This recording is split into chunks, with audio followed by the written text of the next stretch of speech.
All right.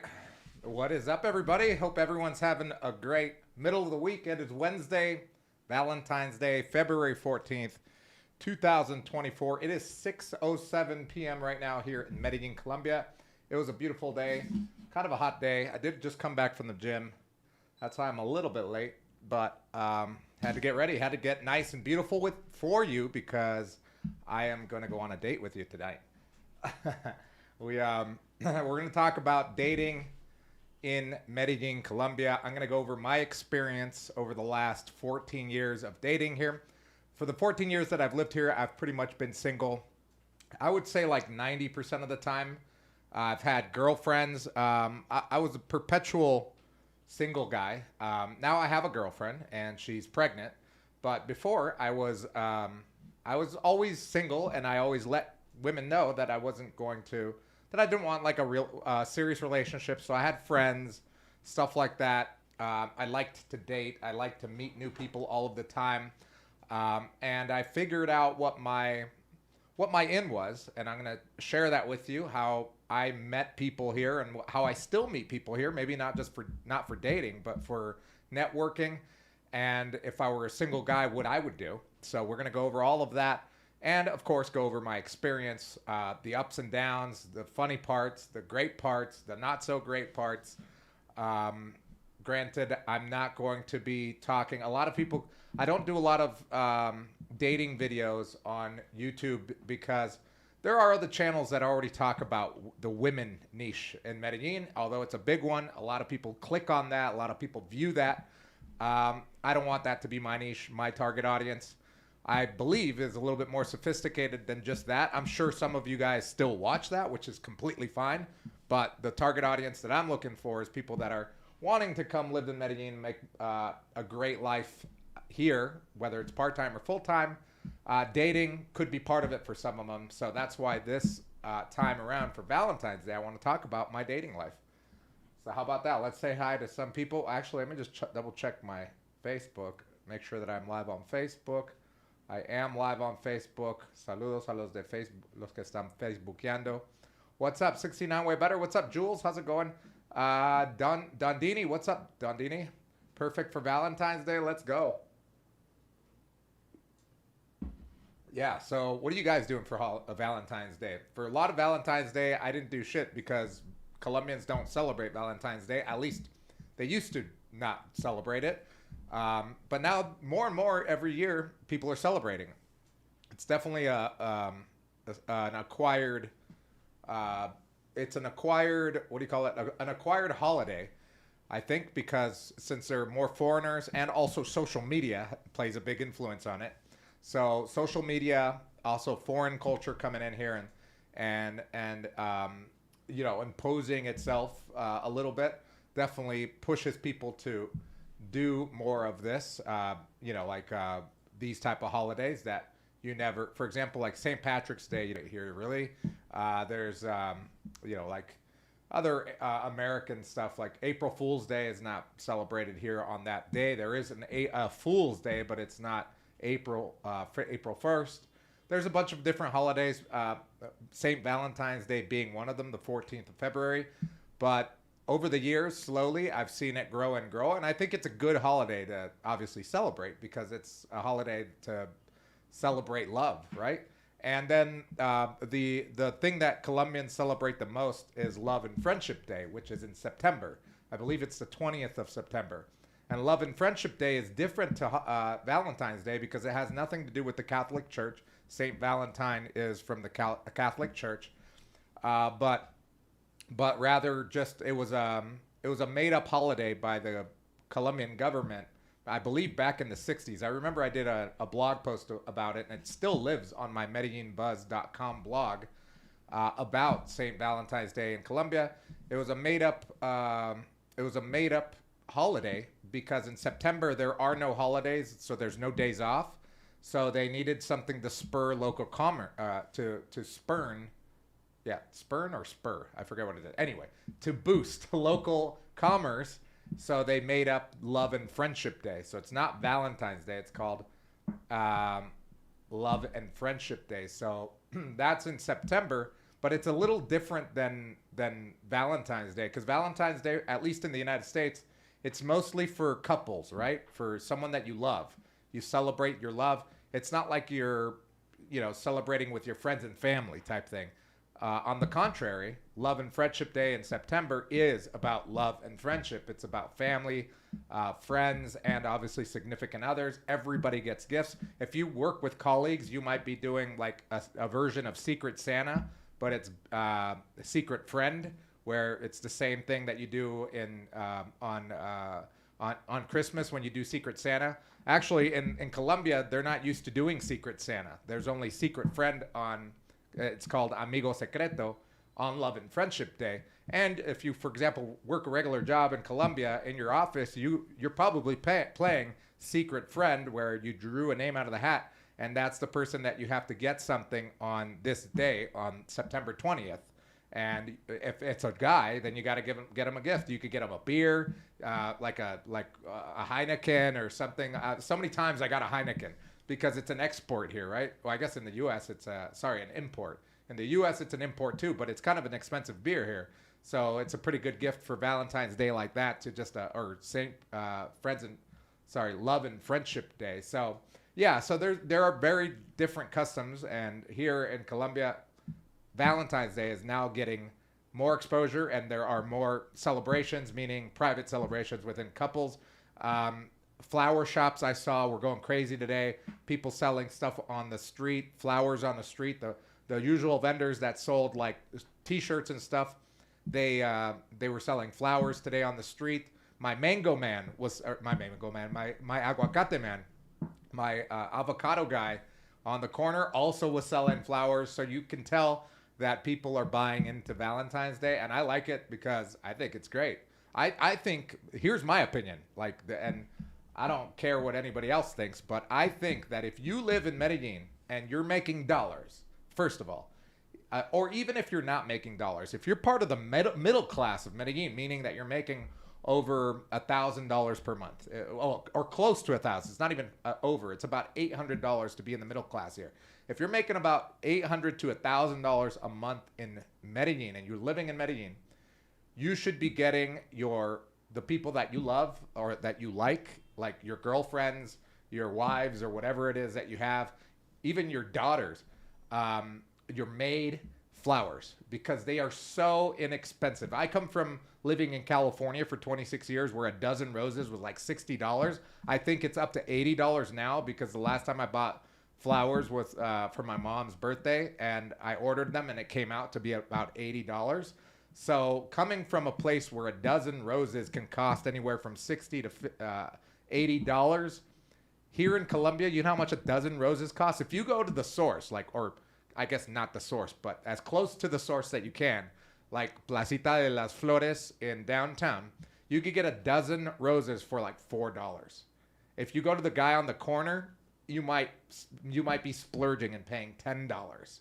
So getting flowers for people, or for women, in my case, it would be women, is unacceptable if you're not getting flowers for your girl, right? Even if it's just a regular day, right? Just because they're freaking $4. You don't even have to get a dozen. Just get her two.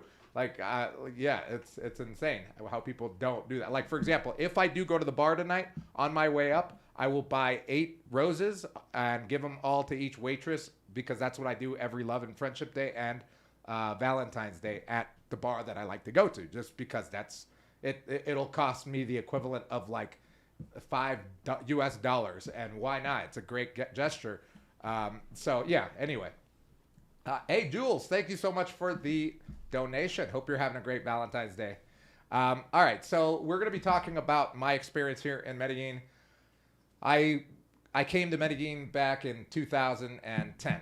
If you're watching on the replay and this is the first time you're watching this channel, I got to Medellin because I was deported from the United States back in 2010.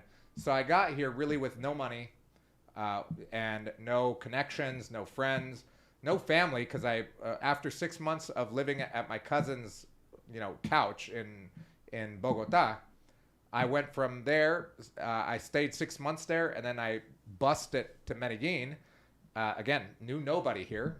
Went to a hostel, stayed at a hostel for 2 weeks, and then got an apartment with a roommate, and then I went from roommate to roommate to roommate to roommate to roommate, almost endlessly until I was able to my business, my online marketing, my digital marketing business took off, and I was able to afford my own apartment, and I moved to El Poblado because that's what most Colombians aspire to, is to get out of whatever little neighborhood they're in and live in a nice neighborhood like El Poblado or parts of Laureles, or even like great new apartments like in Sabaneta, etc.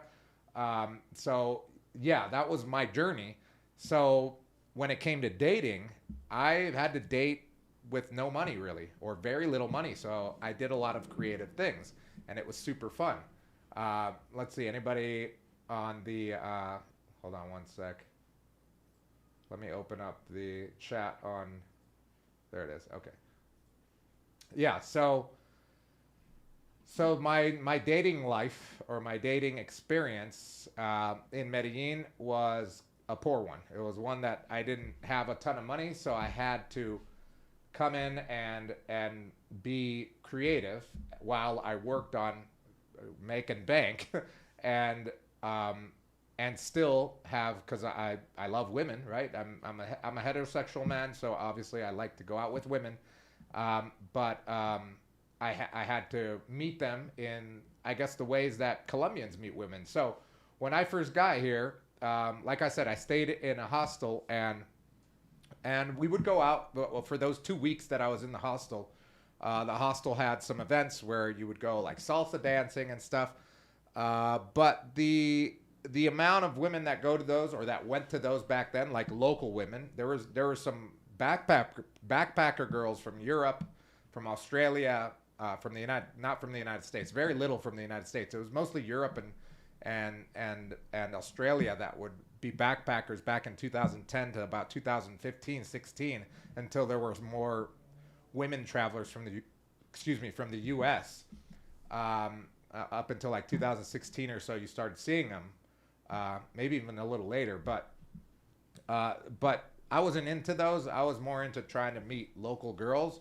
So I wouldn't meet many. And then on top of that, the girls that you would meet at those places, and it still holds true today.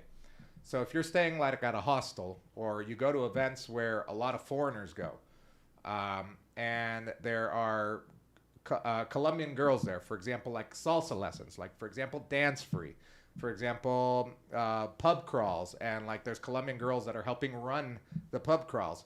They're so used to seeing foreigners that they are jaded, and on top of that, if they do choose to go out with one, they're going to choose the pick of the litter. They've got the pick of the litter. They're not going to choose me, a broke Mexican-looking guy. It's just the truth. It's I know who I am and what I am. They wouldn't choose me no matter what, and even more so once they realized that, oh, I spoke Spanish fluently and I was really not a novelty to them. They usually would go for the really good-looking Australian, German guy, or American guy, and all power to them. That makes complete sense. So my dating experience right away was like, oh shoot, I'm in a hostel, and I'm hanging out with other foreigners, and there are some Colombian girls, for example, on the pub crawl that we went to, or the salsa class lesson that we did. Or the karaoke night that we were going to, or the barbecue that the hostel put on that invited anybody in. But I wasn't getting any play. And that was kind of like, oh, that was different from me, because in California, it was a little easier because I had like the Latino effect with the gringas. I've always only dated, in California, it was always, I guess, American girls, meaning they could be from another background. For example, I had an Iranian girlfriend. I had a girlfriend from Morocco. I had a girlfriend that was Lebanese. I had a girlfriend that was mixed with Indian American, African American, and white. And then I had like regular white Southern California girlfriends. Like my whole life, I never dated a Latina. So in Southern California, in the suburbs of Southern California, I could go into like a bar where it was like a rock bar, and since I was tall and Hispanic looking, but I didn't really look like the stereotypical Mexican that you see in Southern California, I had more of an in with the white, or let's say the gringa. For some reason, the Middle Eastern girls liked me a lot too. Maybe because I was less hairier than their brothers. I did notice that about the guys. Victor Rand says Medellin has got a bad rep over dating scandals and death. What do you think about that? I think it's horrible. I think it's definitely horrible. I think it's horrible, and I just got back from Carnaval de Barranquilla, and yeah, I didn't die. I didn't get scoped over there or anything, and most people don't. I was talking to my Uber driver, or my driver back from the airport, and I said, yep, I think there's like 7 people downed, 7 Americans, or foreigners, not Americans, but 7 Americans this year already passed away due to something involving dating or being targeted in some way, shape, or form. And some of them, including the guys from last year, most of them had some sort of involvement with like a dating app or bringing women back to their apartment. And he said, well, that's not dating. Bringing a girl back to your apartment on the first date off of a dating app or off the street is not dating for us Colombians. So he had a point there. I thought that was pretty interesting. Hey, thank you, Jules, for the gifted membership. I appreciate it. Yeah, but there have been a couple where, yeah, because he said, even if you use a dating app in Colombia, and I agree with this, if you're using a dating app in Colombia to meet a woman, you're not bringing her back home the first night, second night, third night, maybe even. It's going to be tough. It's not like there's a hookup culture here. There's more work to be done, and not because they are uptight and don't want to do it, right? It's because they are also just as scared of you. It's like, have you ever seen that analogy that, like, the bear in the woods is just as scared of you as you are to them. It's the same thing here. Colombians, we are brought up, and I say we because I was even brought up with this mentality as a kid living in Southern California by a Colombian mom, that don't trust people. You don't go into people's houses. You don't allow people into your house because you don't know who they are. They can be your neighbor, but they can rob you. They can do something bad because they've lived with this type of experience for years here, decades, if not centuries, of mistrust of even your own neighbor and sometimes even your own family.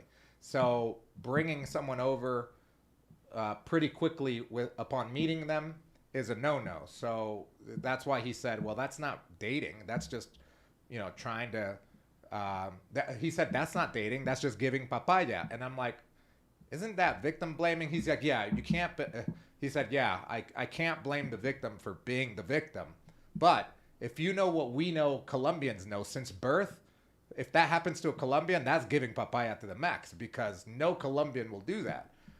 Unless if you are super drunk and drugged at the club, will you bring people over? And that happens. Colombians, it happened at the beginning of January. A Colombian in downtown, an older gentleman, got drunk. He got scoped. They took him to his apartment, or she took him to his apartment, robbed his stuff, and left. He didn't pass away. He wasn't overdosed, but luckily, but it made the news. So it does happen to the Colombians, and it happens to Colombians more than it happens to foreigners, because just by sheer numbers, there are almost 50 million Colombians in Colombia and very little foreigners in comparison, right? Sam Goody, do you have any recommendations for gay men? Yes, go to Sam's apartment. It's in apartment 202 in Manila. Right under Sam with the goofy stuff. Andrew, happy Valentine's Day from New York. Jacob, thank you, Jacob. I appreciate it. I hope you're having a great Valentine's Day. Yeah, so again, going back to my dating experience, went on a little bit of a rant there because of Victor's great question. So that's my thoughts on that. I'm saying that my thought on the people that have passed away due to getting caught up with the wrong people and not knowing the norms and culture of dating in Colombia, and that's not victim blaming. That's just the truth of it. If they would have known these norms or the culture of dating in Colombia, would they have passed away? Would they have taken the chances that they took and got them where it got them? Probably not. Granted that there are a few of them that were completely, I guess, innocent, meaning that they might have been drugged outside of their apartment, right? And they were just thought they were on a date, and then under the influence of that of scopolamine, they were brought back to the hotel. That's completely and utter innocence, and it's innocence because of their ignorance, right? I think that's what makes you the most innocent, is when you're ignorant and your intentions are pure.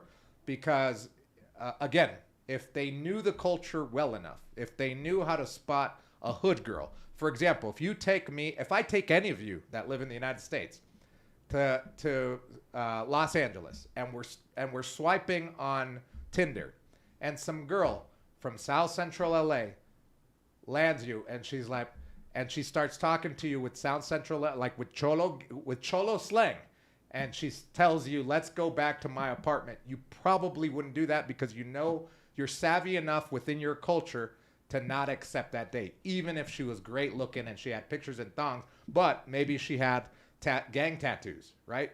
You can't tell what a gang tattoo looks like in Colombia. You can't tell she might have had a nacional tattoo, a tattoo of like the local soccer team, but you don't realize that having a nacional tattoo is also a gang tattoo in all of South America, really.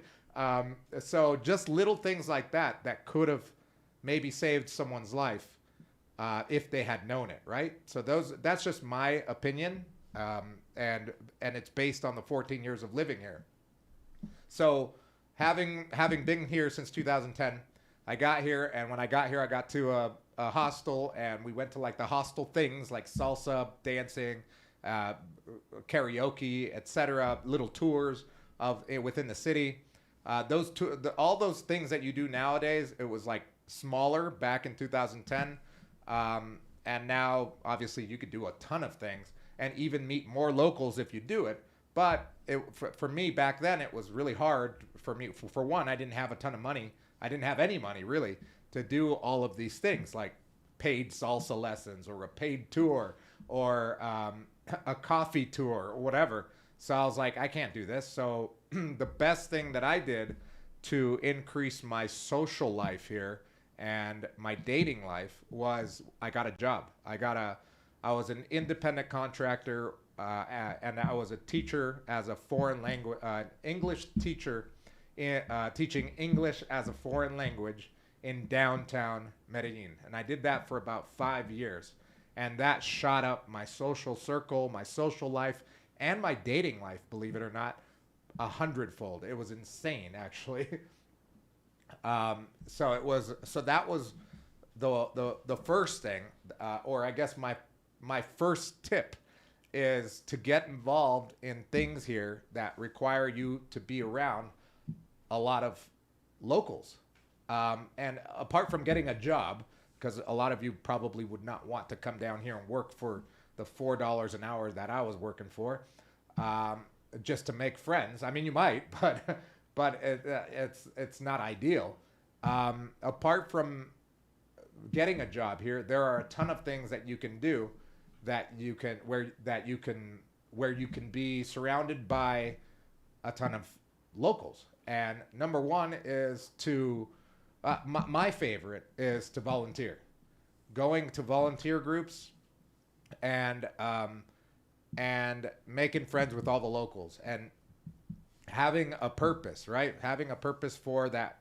The purpose is to volunteer and to help somebody else out, whether it's volunteering with the orphanages out here, volunteering with the organizations that go into impoverished neighborhoods, etc. Like, and whatever it is, you do it with a purpose, and the purpose is not to date, right? It's the purpose is to have a small impact on someone's life.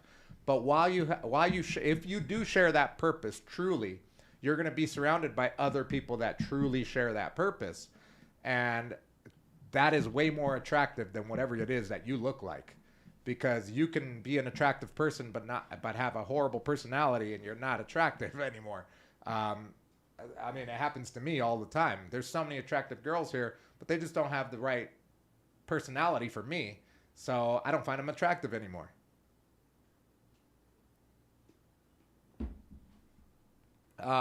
Any language exchanges, Otum, any language exchanges I suggest? Yeah, there's a few language exchanges that happen. For example, Dance Free has their own free language exchange, I think on either Wednesday or Thursday. Gringo Tuesdays is another language exchange. Again, you're not gonna meet the type of quality Colombian woman. I guess it depends on your taste. But for example, for me, my taste in woman, I'm not going to meet her at a Gringo Tuesday. I'm probably not going to meet her at, well, maybe at a language exchange where it's more like in Laureles or La Floresta. There are a few out there. There's one called Poisson, Poción, yeah. Just look up language exchange in Google. There's lists of them that blogs have made, and they're all the same language exchanges, which are the best. But I would go to the ones that are more like in Laureles. In El Poblado, maybe like the dance free one I would recommend. Gringo Tuesdays just for party. It's just like that turns into a gringo party, and you're probably not going to meet the love of your life there. But you'll meet some people. I mean, if the MO is to make friends, you going to as many events as possible. That's the MO. That's I guess one of the recommendations. CAMA says you're rich in Colombia. You can have any woman you want, or poor or middle class. No, that's not true. So yeah, so when I start, so my recommendations for meeting people is number one, doing local events, right? Doing things that you like to do that would involve meeting locals and obviously speaking Spanish. So volunteering at local orphanages and stuff like that, if that is your passion, if that's something that comes from your heart that you really want to do. If volunteering is not your thing, don't force yourself to go down there, because then you're going to meet a bunch of people that like to volunteer, and you're going to be like, I don't vibe with these people. And it's totally okay not to like to volunteer. It's completely fine. But there are a ton of other events that you could do in Medellin, for example, like hiking. Let's say you like hiking. There are hiking groups. Here in Colombia, a lot of beautiful women and men, if that's what you're into, they love to cycle. And we're talking about like real cycling, like bicycling, not like mountain bike riding and beach cruising along. They like to really cycle with the $1,000 bike or the $500 bike, the the $80 helmet or more, with the uniform that looks like a professional uniform, with the cleats that go into the like real professional. That's like the number 2 sport in Colombia and in Medellin. It's cycling. So if you're into cycling, there are a ton of groups for cycling that you can join and meet a ton of locals, because what they do, there are some that do it casually, but they still dress up and go full on, like with the good gear. They'll cycle to a certain destination, maybe like to a small town out here, or maybe to an adjacent city like Sabaneta or Envigado, and they'll cycle all the way to a cafe and have breakfast or coffee and then cycle back.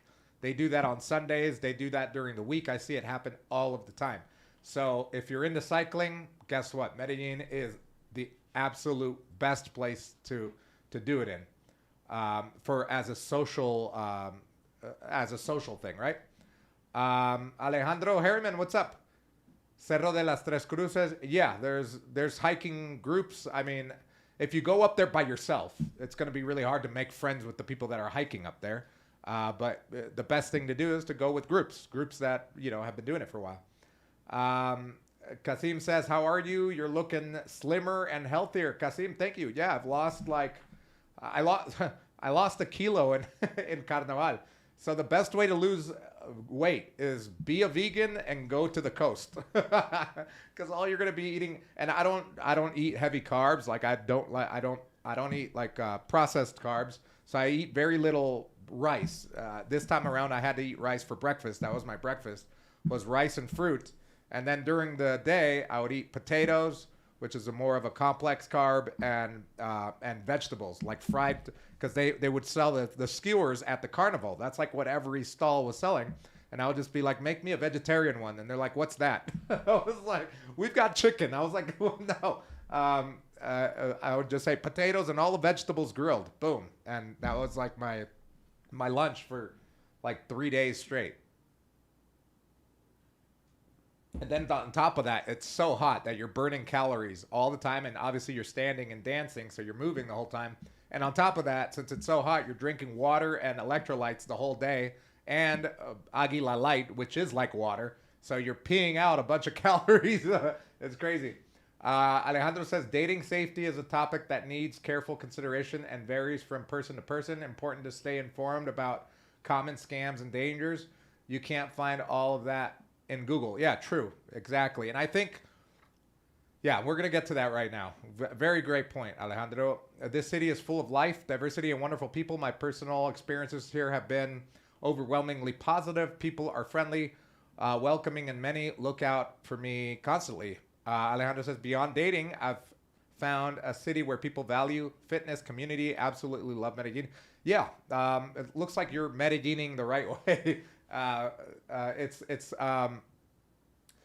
So there are different types of travelers. Obviously, there are the people that are here, the short timers that have some money saved up, that are going to be here for a week or maybe a weekend or maybe even a little longer, like 2 weeks or a month. They've got some money saved up and they're ready to blow it all. So they are impatient. So they're going to go on these dating apps and try to get women to come over and hook up as quickly as possible, and or just pay women off of the street or in wherever. And I can't hate on that because prostitution is legal here. I mean, if the government wants to get rid of that, like the mayor Fico has said, we want to get rid of this sex tourism. I can't say these words, by the way, guys, or else they'll flag my video because it's happened already before. So I gotta watch my words. So we want to get rid of this sex tourism. And I'm like, no, you don't. If you really wanted to get rid of it, you would make prostitution illegal. And then he was saying, we want to make this drugs tourism stop. And I'm like, you don't want that to stop. You've decriminalized the white stuff, which means that you could carry a gram of for personal use. You could carry up to 20 grams of weed for personal use without getting a ticket or getting arrested or anything. So how are we going to get rid of this type of tourism when we're telling them to come here because it's decriminalized? That makes no sense.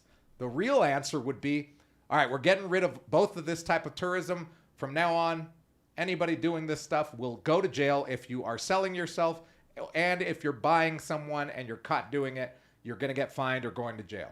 That would be the solution. That would be, I was like, okay, now we're talking, but that's not happening. So obviously the government does not want to stop it. So what can we do as people that are in the limelight, like me, meaning we have our channels on YouTube and showing and giving information to people. Number one is I can relate my experience of dating here since I've been here 14 years, never been robbed and never been drugged. I've never had a girlfriend ask me for money. And I hear this from gringos all of the time. I've gladly given stuff to, for example, a phone to a girlfriend on her birthday. But for them to come to me and say, oh, amor, I'm short on my rent this month. Even during pandemic, bro, I never had someone ask me that. I had a girlfriend. Get this. She's a beautiful woman, amazing tattoo artist out here. If you know me, you know who it is. We dated a little bit, and during the pandemic, we weren't going out, but I knew she was going through a hard time. But guess what I did? Twice. I bought her on Rappi 2 complete monthly groceries. All her monthly groceries for her and for her family, because she's living with her mom, her dad, who were both out of work, and I think a brother or a sister. So I'm like, you don't even have to ask me. I did it, right? So I could only relate my experience and also give you some insight since I am Colombian and I speak Spanish fluently and I've been here for over a decade.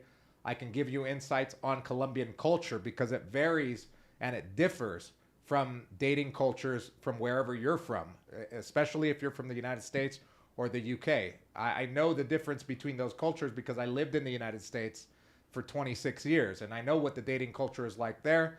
and it differs from the dating culture here. So if you can gain some insight, it might save someone's life when they're coming down here for a week to blow $5,000 on cocaine and hookers, right? Hopefully that could help them steer them from, number one, doing that, but at least steer them from hiring the wrong people, right? Or seeking people through the wrong avenues, right? Because once you see the red flags, once you know the red flags and you see them, you should be saying no. Obviously, you know, some people learn the hard way. Yeah, if they could get rid of prostitution, Medellin would be the best city on earth. Yeah, I mean, I think one of the best cities for entertainment in the world is probably is the number one city for entertainment in the world. And I don't know, tell me of another one that you may think of. All right, I'll ask you guys, what is the number one city in the world for entertainment where you can go see a star that's been on the Billboard music chart, you know, performing that night there, and they perform almost every month or every week? Tell me what city in the world that is.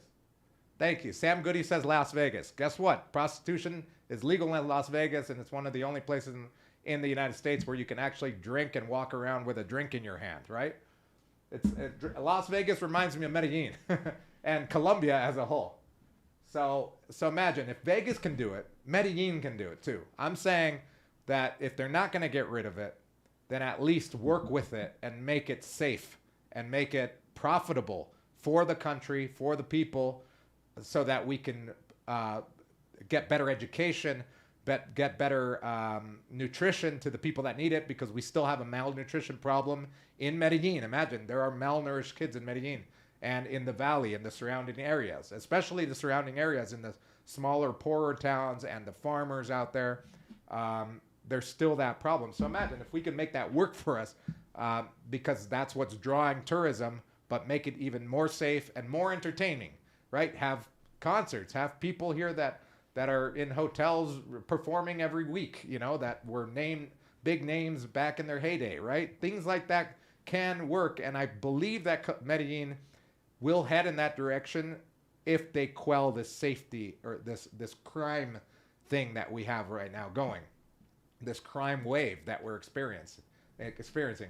Los Angeles, yeah, Los Angeles is a pretty big entertainment capital of the world, but I think it's more, Los Angeles is more of a entertainment producer, meaning that they make all of the movies, but they don't show them there. I mean, it's not like you can go see how a movie's made. Tokyo, kind of. Yeah, Tokyo is a big entertainment capital of the world, yeah. I guess for English speakers, I think Vegas would be one of the biggest ones. How do you contrast your experience dating non-Latinas in the U.S. versus dating Latinas in Colombia? Yeah, that's a great question. So in the U.S., you had to play a game. There was a game, and I knew it pretty well. And being outgoing, being funny was part of my game, was part of the way I would break the ice, was part of the way I would break a circle of women. Let's say they were out dancing. Because, for example, in the United States, when you go clubbing, like women go clubbing and go to bars to drink and stuff for a social aspect, to meet new people. At least it was when I was younger. That was why people would go to a bar or they would go clubbing. It's because they want to meet someone. Whatever their standard is. Obviously, in Southern California, I didn't have a chance with many of them because I wasn't a great looking compared to some of the surfers and basketball players and football players and stuff that live in Southern California. But I knew where I could get in, where I could fit in, and I had my game. And I knew how to break a circle of girls and make them laugh. And I hate to say this, but my younger self would be like, okay, I've got to talk to the least attractive girl and make sure that I'm good with her and she accepts me into the circle, because the one that I really like is over there. And if I just go straight to her, all of the other girls are going to be jealous and tell her not to talk to me. And because that was the case a lot growing up from high school to university to a young adult up until I was 28 and I got deported in the United States. That's what I had conditioned myself to know, and I would work as a knee-jerk reaction. When I saw a group of people and I saw an attractive girl, I would go to the other non-attractive people, even if it was a guy, I'm like, hey, what's up, man? I love that shirt, man. You love that band? I love that band. That song, blah, blah, blah, blah, blah. It's so good. Do you play an instrument or something? And then he'd be talking to me, and then the rest of the group would be listening on a conversation. So imagine all of this that I'm telling you just to meet the person, because again, I'm not 6'6". Obviously, I didn't have a Mercedes Benz, and I was living in Southern California where it's a different type of person. So I had to work all these things in to my game, and I got really good at it. And I always met people, and I had never had a shortage of like girlfriends and guy friends that I hung out with all of the time. Coming to Colombia, I tried to play that game, and that game doesn't work. Doesn't work. It's completely different.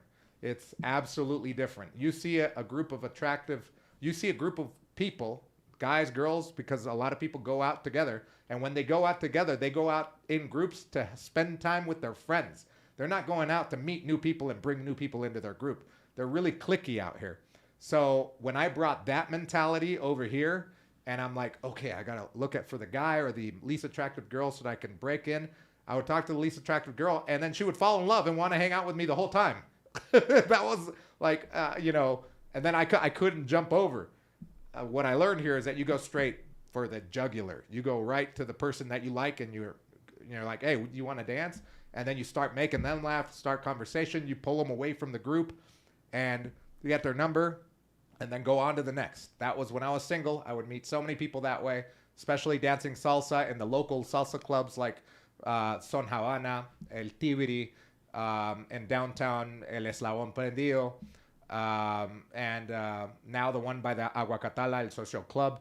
There's so many, and it's so easy. But again, you have to know Spanish. You can't just come in here and say, quiero practicar español. Like that used to work 14 years ago when my friends would come down here and they would do that. They would go on the metro and do that and get, numbers. I think it can still work, especially if you're young. But if you're an older cat like me, it's a little different.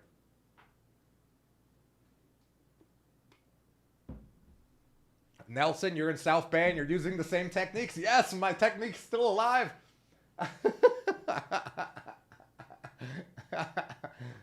Yeah, that's wait. So I don't know anything about dating in the United States right now because I haven't been there for the last 14 years. But you guys are saying that that's actually a very common dating advice from PUAs. What's that? Professional PUAs. What's a PUA? Rex Rhodes says, my sister got married in Las Vegas because she loves it there. However, I found Las Vegas to be unappealing, too many wicked spirits and desperation. I felt the same way too. I have an uncle that lives there because he worked in one of the hotels there at the Wynn. He worked at the Wynn. He was like the manager or the head catering guy. So he had a really good job. So he had to move there, or at least buy a house there. And I couldn't do more than a weekend in Vegas, man. I would just be like, oh my God, what else is there to do in this town other than gamble, drink, smoke, and, get free drinks from playing blackjack? Like, I got so bored. Well, it's not new. RSD and such used to preach it years ago. Again, RSD, I don't know what that is. I'm assuming it's some sort of like dating coach or something. Or podcast or something. But yeah, anyway. So that was like my game back in California 14 years ago. It doesn't apply in Colombia, and it still doesn't apply in Colombia, especially if you're, hanging out with like locals the whole time. It's pretty straightforward here. That's what I love about this. Hey, Jules, thank you so much for the $5 donut. Appreciate it, man.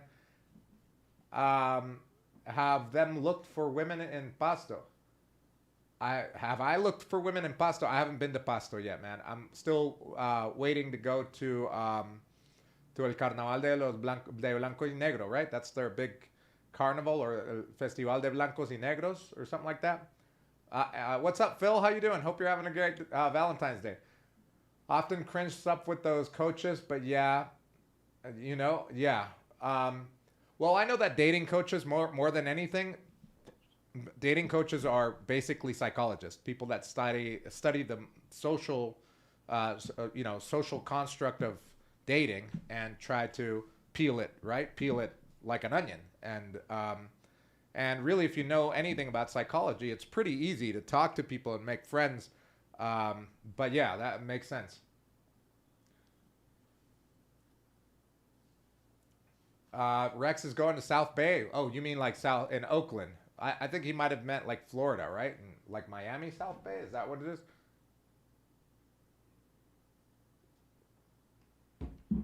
Yeah. So again, recommendation number one to meet people, whether it's for dating purposes or just to make friends out here, is to get involved in volunteering if that's what you like to do. Don't get involved in volunteering just to pick up women or guys or whatever you're into because that's not going to work. People will read that immediately. Colombians are not stupid for that regard. PUAs are pickup artists. Oh, pickup artists. I remember there was a show on like VH1 years ago before I even moved down to Colombia or was moved into Colombia. There was a show on VH1 called Pickup Artist or something like that. It was very cringe, I remember. But I remember that it was like, I don't have to wear that funny hat to get. I mean, if I looked really bad, like if I was really less attractive, um, I would wear a funny hat or like a funny chain or like a big chain of something or like a crazy wild shirt so that so that it would be like a talking point. That totally makes sense. It's a prop, right? You're an actor. But here in Colombia, you don't really need that. Unless if it's part of your personality. If you're a wacky person, I see that all the time, even within Colombians. Um, Rex thought he was Bay in California. Yeah, yeah. I think in Miami they say South Bay too. Um, Pandy Chef, what's up? RSD is some company that teaches pickup. Oh, okay, I got it. Thank you. South Bay, Long Beach. Oh yeah, you could also say Beach and South Bay and Long Beach as well. I guess anywhere where there's a bay, you could say north and south, right? Paisa cab driver said very rude things about Paisa women to me. Said Pasto girls are much better as wives. Man, that sounds like somebody that's been bitten by that sounds like someone that's been bitten by a horrible snake. And you know what they say about someone that's been bitten horribly by a snake? They're scared of a piece of rope. They see a piece of rope and run.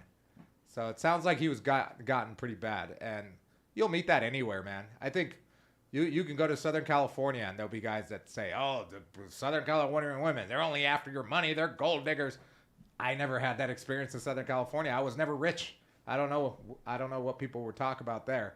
But again, my experience in Medellin, again, you still have those same people saying, "Oh, the women here are interesadas. They're gold diggers. They're not this. They're that. They're whatever." And for me, my experience has been pretty. And I'm gonna explain my experience. It's been great. I've never had a bad girlfriend here. And again, I haven't had long-term girlfriends because from my decision, I've had multiple girl friends, like what do you call them? Here they call them culitos. I've had multiple culitos at once when I was single, where I would have, five girls on rotation, and they didn't know about each other, but they knew that they were not my girl, and I would tell them, hey, if you've got your own guys, I don't want to know, but when I call you, we hang out, and I'll treat you well, and we do things, and we have fun. That's like the most important thing to me is to have fun, whatever. So that was normal for me, and I never had a problem. Now I have a steady girlfriend, and we're having a baby. But that was my experience, and I'll go through that a little bit here as we go along. Um, Phil says pickup artists are much different than dating coaches. Unfortunately, North America is flooded with pickup artists that disguise as dating coaches. Yeah, I don't know about that. I haven't been in the U.S. for 14 years, so I'm not aware of any of that. Rex says it's very difficult to get over these negative feelings of a bake. It's very difficult to get over to get over those negative feelings of a breakup. Sometimes it takes years or at least a better experience. Yeah, I heard that it usually takes twice as long as however you were dating for. So if you were dating for a year, it takes about 2 years to get over that person. especially for women, because obviously they're more emotionally attached than guys at times. That may not be true though. I'm not a psychologist. I'm sure it takes just as long for men too. But I guess we just know how to hide it more because society expects us to hide our feelings more. At least, U.S. society. In Southern California, in South America and even in Central America, guys show their feelings all the times. If you ever seen any vallenato, if you've seen any vallenato video, it's basically a guy crying over a girl and drinking himself into a stupor, right? So guys here show their feelings a lot more, especially when it comes to breakups, than in the United States. Unless if you're from the South and you've listened to country, because that's just as bad as vallenato in regards to being songs about drinking yourself into a stupor over a woman. Yeah.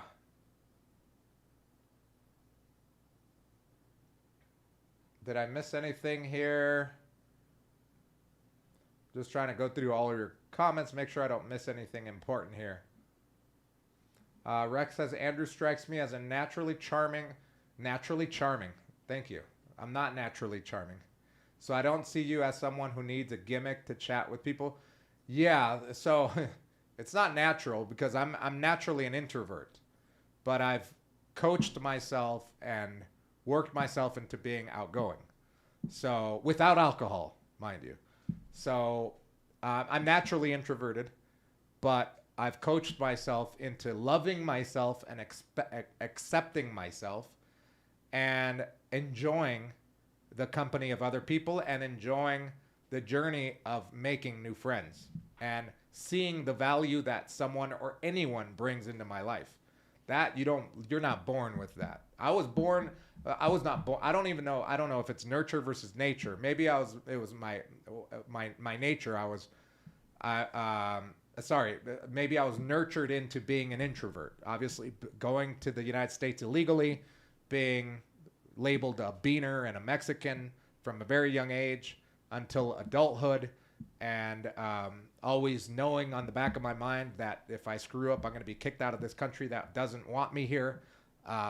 That made me nurtured me into being an introvert. But naturally, I want to get to know people, so I had to coach myself into being the person that I am today at 43 years old. When I was 17 to 26, 27, I was a different person. Like Medellin and Colombia definitely helped me in that, in accepting myself for who I am. Because when I got here and I was deported, I was free of that burden that I had. And number two, when I got here, I was immediately accepted because I wasn't different. And that was a big thing for me. It was like, I wasn't a beaner anymore, basically. Because in Southern California, if you speak Spanish, you're a beaner. You're a Mexican. Even if they don't say the word beaner, that they're thinking that in the back of their mind. They're unconsciously, being racist. That was lifted. So by getting a local job here as a teacher, where I had to be social, I had to teach English, and I had to be friends with all of these other colleagues that I had that were around my same age or younger, and working with them sometimes 4 to 8 hours a day, and meeting new people every semester, going to events with them every semester, forced me, and being the center of attention. You know how awkward that was for me? Like when I was a kid, I knew I wanted to get out of that funk. I knew that I wanted to get out of this depression, because I suffered from depression as a kid. That's why I chose, to do drugs, drink alcohol at 14 years old, and then eventually sell meth and do meth at 19 years old. But I knew that I wanted to get myself out of that. So I took acting class at the junior college. And that kind of gave me that I guess that adrenaline rush of being the center of attention. So by being an English teacher, you're the center of attention. There's no like, give me a minute, let me hide behind someone and collect my thoughts. It's like you have to be on for those 2 hours. If not, you lose the crowd immediately. So after 5 years of doing that, I can go up and give a class on anything that I know and know how to do the introduction, the icebreaker, divide people up into groups to do a little activity, do feedback for that activity, show some handwritten things where people have to copy and handwrite, and then do another, break them up into pods so that they do another group, and then at the end say, all right, guys, this is your homework type thing. I know that like the back of my hand. So translating that over into a social setting, you can really easily, but it took me years, man, years. Hey, Drone, thank you. Drone Man Miami, thank you so much for the dono with the number 20. Let's go. Saludos from salutations from Miami, heading your way for La Feria de Flores. Ooh, in August, right? Total madness. Yeah, Feria de Flores is super fun out here. I love Feria de Flores.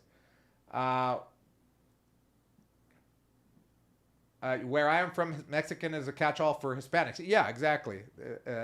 And I accepted it. I came to a point when I was 28 years old where people would ask me, where are you from? I'd just say Guadalajara, Mexico. Like with a Mexican accent. I had more of a Mexican accent back then. I have more of a paisa accent now. The mall icon in Barranquilla is nice. Which mall? I didn't go to any malls this carnaval. Nelson Moreno, what's up? Are Colombian women good for long-term relationship or just short-term? I never hear anyone say they stayed in a long-term relationship. Well, most of my friends are in long-term relationships. How long have you been in Medellin, Nelson? AK Joel's Colombia, what's up, AK? Colombian women are awesome for long-term. Oh yeah, well, AK's in a long-term relationship. I have plenty of mates in long-term relationships. Yeah, Nelson Moreno, gauging by your comment, I would venture to say that you haven't lived in Medellin long-term yourself for very long. Maybe less than a year, or maybe you just come and go and visit. But if you're here for long-term, you start realizing, the possibilities of dating long-term and what that entails, because it's very different than these short-term engagements that I would have before I got the girlfriend that I have right now, pregnant. Julian Hurtado, what's up? What's up? How was Barranquilla? I was there. It was crazy, man. It was partying every day. Yep, that was my experience. Look at my Instagram. Look at my Instagram and you'll know. Julian, you're back in Miami. I want to go live over there. Yeah, I'm gonna buy. I've settled because my brother lives in Barranquilla, up in the north area, in the nice area. It's like the El Poblado of Barranquilla. And we went and walked around his neighborhood and saw some apartments. And I'm like, okay, we need to buy an apartment here. I need like a summer apartment in Barranquilla. So that's going to be my goal this year. I'm going to buy an apartment in Rio Mar. So yeah, he lives in the area of Rio Mar. And that Rio Mar area is pretty big.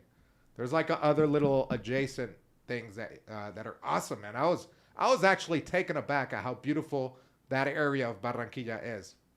And how close you are to the beach. You're like 20 minutes driving distance. Mexican and Colombians are brothers. They have the las mismas mañas. No, they do not have las mismas mañas. Mexicans and Colombians are very different. Number one, they don't even eat the same shit. Yeah, that place is awesome, Julian. Yeah. Pandy says a Paisa girl told you, if she was pregnant, I have to marry her or she won't let me see the child. Yeah, that would suck.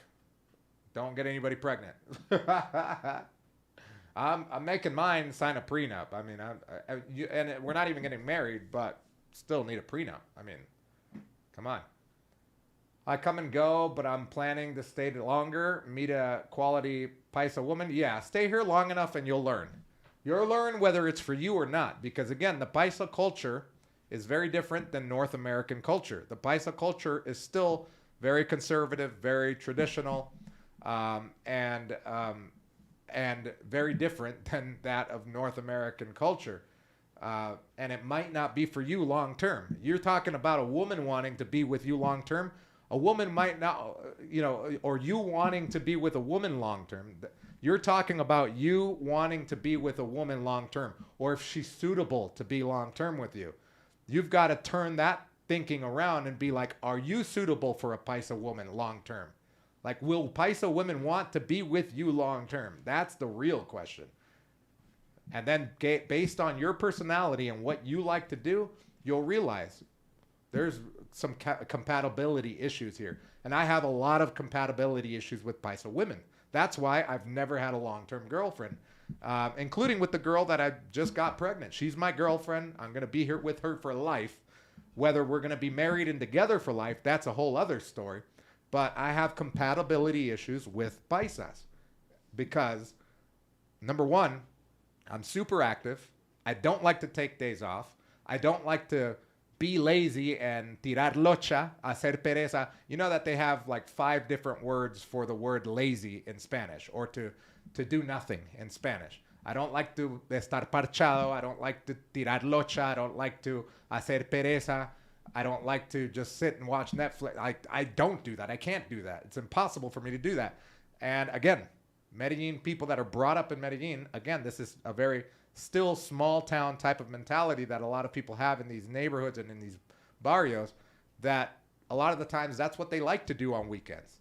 Or they work all week and then they don't want to do anything on a weekend, or they don't have a side hustle, or they don't really have the ambition to get out of that 9 to 5 job that they might think is okay or good for them right now.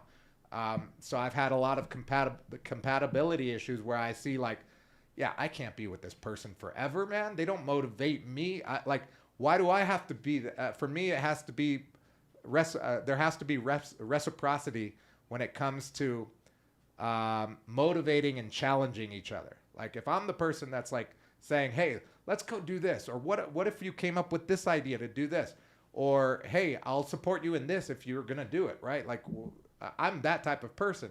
So I want someone to reciprocate that same type of attitude where it's like, hey, let me, you know how to do. For example, I give AK as an example, and his girlfriend, he's starting a business and she's a designer, graphic artist. She's like, hey, what if I help you do this as a graphic artist to boost your business, right? Make you a logo, design you a landing page, do this stuff. Like that's the person that is. So finding that type of person for me has been hard, and then to meet other qualities to be compatible with me. So it's not just all on them. I do have my own issues, trust me. Ray, what's up, Ray? Thank you so much for the $5 dono. I support you and Joel. You both have inspired me to create my own Colombian channel. I hope yours grows really big. Your content is the most accurate. Hey, Ray, let's go. Thank you so much. Let's go visit your channel and give it a like real quick. Yeah, go drop it a sub, buddy, because that's what we do. I see you. I see you. You got some videos on there. Guys, check out Ray Condor. He's a new YouTuber. And trust me, I know how it is to be a new YouTuber. When I started my channel, it was so hard. When I started my gaming channel, that was the hardest. So any support is as well received. Ray Condor, good luck with your channel. I'll keep tabs on it, keep watching and stuff. Awesome. Thank you for the donation. I appreciate you. Yeah, Ray Condor, by the way, I'm going to give you a shout out real quick. If you guys want to check out his channel, I can click on it and go to it on my end. I don't think you guys can. That's his channel. If you guys want to go check it out, he does have a few videos. He does have a few videos up there. It's not just a brand new channel. He does have a few videos, and you'll see those videos evolve. I'm sure they always evolve. Julian Hurtado says, wait, sorry. Nelson says the bad habits, of course. Yeah. Mexicans and Colombians both love tequila, that's for sure. They both like to dance. They don't both like the same type of music, though. What's up, Mueller? What's up, Mueller? Is it Mueller or Mueller? Mueller or Mueller? Hey, bro, nice to see you. Nice to see you, too. Hope you're having a great Valentine's Day. Nelson says, good point. I don't think about like that. Something I think about compatibility. Right, yeah, that's... Duro asks, what is a paisa? A paisa is anybody that's from Medellin and the state where Medellin is from. Medellin is the name of the city, and the state is named Antioquia, and it has various cities in it. So anybody that's from Antioquia and some neighboring cities too, that are not particularly from, practically see it like this. It's a region in Colombia, and anybody from this region, we call each other paisas. Just like, for example, if you are from, I don't know, what's a good nickname for someone that's from somewhere? I guess if you're from Los Angeles, you're an Angelino, right? If you're from New York, you're a New Yorker or a Yankee. Sometimes people will call each other that. I don't know. I'm sure there's other nicknames for people from all over the place. Mexico, I guess any country has that. If you're from a different area in Mexico, you're called something else. There's nicknames, right, for people. So that's the nickname here. So anybody from Antioquia. What's up, Jamie Gorman? Hope you're having a good day. Good Valentine's Day. So yeah, so guys, by the way, if you're watching and you're new, feel free to hit the subscribe button. I go live every Wednesday and Saturday. Make sure to hit the like button on the video if you would. That would be amazing. I appreciate you. Drone, what's up? Drone says, thank you so much for the dono, by the way, Drone. Went to the Feria Las Flores last year with my wife, Lenny, and I felt ultra safe. Wifey was my Booker shield. We'll do it again. Yeah, awesome. Yeah, that's awesome to hear that people are coming down here with their significant others and having a great time, feeling safe, having fun. That's awesome. What's up, John Valenzuela? Cool shirt. Thank you so much, man. My friend makes these. I always buy from him. His brand has taken off. It's called Velmost. Very cool brand here. Okay, so back to the topic, dating, my dating life in Medellin and my experience. So yeah, in my experience, the number one tip that I always give people well, not number one of the tips that I always give people about dating in Medellin is to pursue activities that they like to do, that they're passionate about, in order to meet new friends out here. And one of the best places to do that to start, because you might see a lot of foreigners in this group, but this is a good place to start. The mdecommunity.com right there. There's a ton of groups in that you can join that are full of locals and foreigners. And then from there, you'll meet subgroups and then subgroups and then just local groups only from different neighborhoods, etc. So it's going to take a while. So that's my second tip. My second tip is to live here long term. If you really want to make meaningful relationships, meaning meaningful and deep friendships, meaningful and deep relationships with someone that you fancy from the opposite sex or from whatever you're attracted to, it's going to take time. It doesn't happen in a week. It doesn't happen in a month. It may take years for you to get there and have these awesome relationships that are full of trust, full of love, and full of caring and kindness. It doesn't happen right away because the culture in Colombia, again, to reiterate, people here don't trust each other. They are super nice, even to each other, but there is a certain level of there's a certain level of distrust of strangers because of the violent and dangerous history that Medellin has. So if you understand that, you come in at least knowing a bit of the culture, knowing that when a girl asks to bring her cousin on a date, that it's totally natural because she's not trying to drug you. She's actually scared that you're going to drug her or she doesn't feel secure and safe. That's why they do that. Now, if you're picking someone up off Tinder and she looks like a hood rat and she wants to bring her friend or her cousin over, then that's a whole different story. But I'm just talking about if you're naturally meeting someone in a natural way, whether it's at the bank or doing an activity like volunteering or something, and you ask them and you tell them, hey, you want to come down to El Poblado, and you're not buying their Uber and you're not paying their taxi or Uber, but they're taking public transport or their own taxi from whatever town they're at or neighborhood that might cost them 25,000 pesos. Remember, on average, someone earns about 30 to 50,000 pesos per day. So you're talking about half a day's work for someone to take a taxi to come out to El Poblado or to Laureles, to the nice area that you're in, to go to the nice restaurant where you're going to pay for the dinner. They might want someone to go with them because that's not their neighborhood. They might need someone to help them pay for the taxi and or go back on the metro at 11 o'clock at night, 12 o'clock at night. This is why that happens for the most part. Now, there are some unscrupulous people that will bring someone along because they want to rob someone or slip them something, etc. But there are red flags to look out for if that is the case. One being that the girl is from like a super hood area or a super hood neighborhood, right? Rex says, oh geez, I completely forgot that today was Valentine's Day until it just got mentioned. I guess that's what happens when you're single. Yeah. Yeah, especially like in Colombia, there were so many years that Valentine's Day just went and passed and nobody really even cared. Now everyone cares about it. It's like you go out with friends. I mean, they treat it more of a friend holiday, but if you do have a girlfriend, it's a good time to take her out.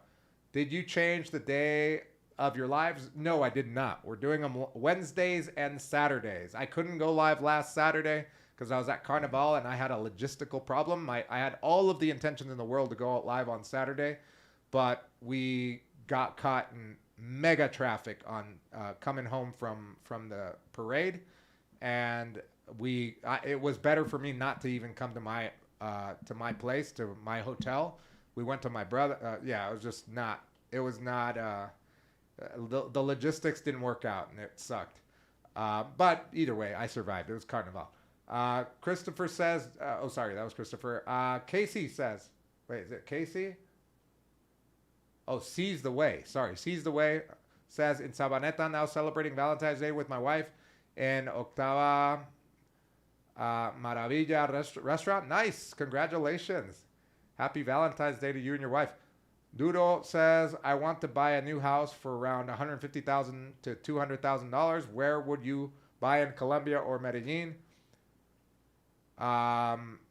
For 200,000, for 150 to $200,000, if I was buying an apartment, I would buy it in El Poblado, Medellin. If it's for investment, if it's for lifestyle, any other neighborhoods that you love. But if it's for investment and you want to make money, you know, if you want to turn it into a little cash cow, meaning monthly income from short-term rentals, El Poblado. That's where you get your most bang for your buck. Buy an apartment for $100,000 that's a little older. Put $50,000 into it to make it look stunning. Take great pictures of it. Have someone take great pictures of it. Put it up on Airbnb. Do marketing for it on Facebook, and keep it 80 to 85% full. Make 15% yield a year. You won't get that in the Laureles. You're not going to get that in Sabaneta.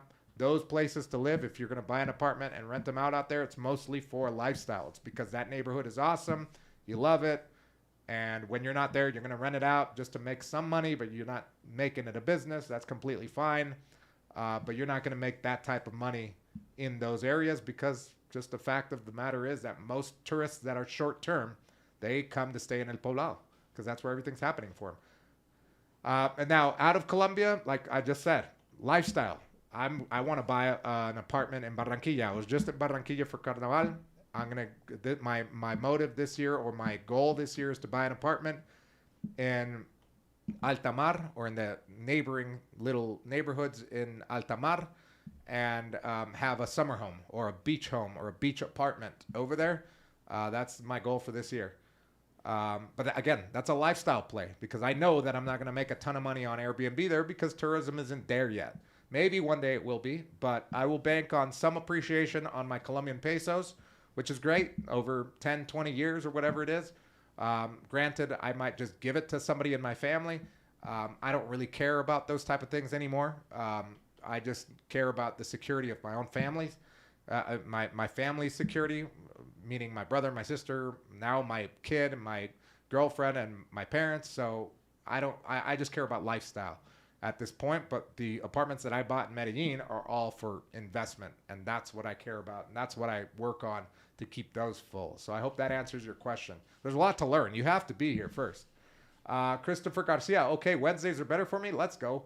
Utum says Baltimore is a Baltimorean. Really? Yeah, I guess you're a Baltimorean. That's kind of hard to say. All right, so back to the topic about dating. So yeah, so when I first got here, dating was a lot different. There was a culture clash there with the way that I used to date or pick up women in the United States, as opposed to the way that I pick up women here. Here it's way different. It's a lot more personal. It's a lot more direct, showing interests immediately.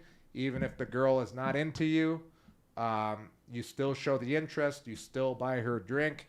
You still ask her out. If she'll say yes and not show up. If you're still persistent, you could still get somewhere, as long as you're not completely annoying. But or you could just do like me. If I'd invite them out and they would say yes, but then just never fall through with it or follow through with it, then I would know, okay, her interest was just her being polite. They do that a lot here in Colombia, where you ask them out, they smile back. You feel like you're having a good time, but it's just them being nice and they don't not wanting to let you down. And then they give you their number and then they say hello, but then that's it. And then they ghost you or they don't show up or they flake, etc. And then you're like, okay, she's really not interested in me. And you learn that after years of being here to spot that on the fly, where it's like you don't even get the phone number. I don't even get phone numbers. I refuse to get like WhatsApp numbers until they ask me for mine. Like that was my game. Like before I met my girl. I mean, that's how I met my girlfriend.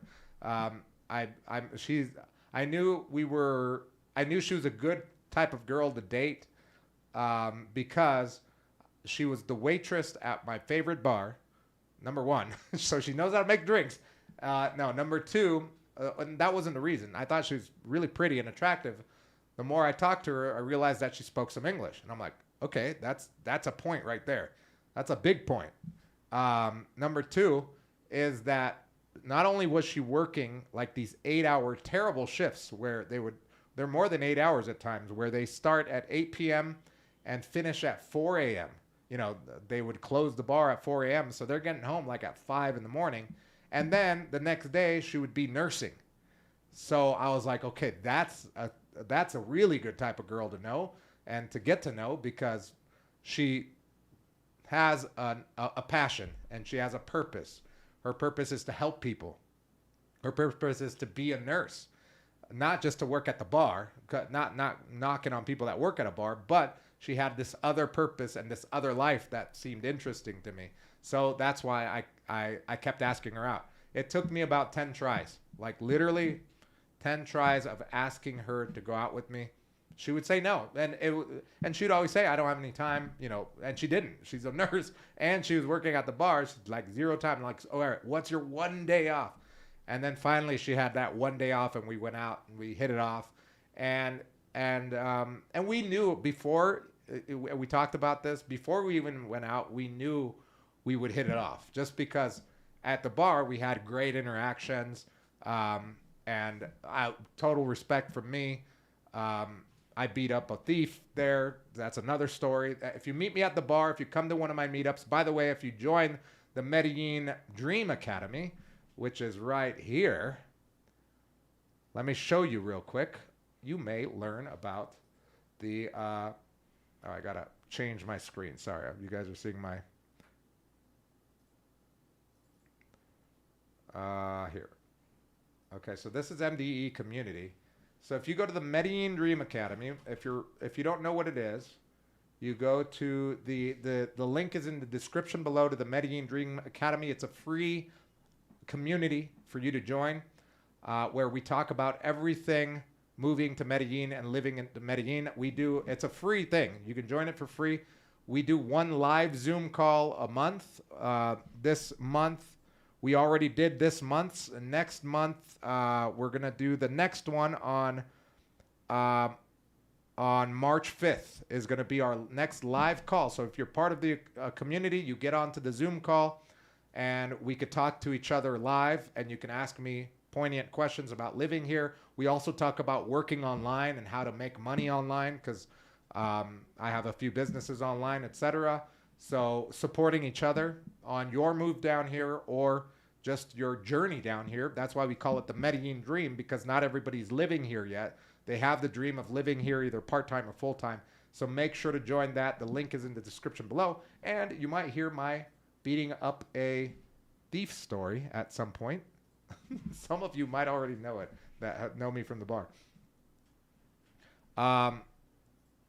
Yeah, so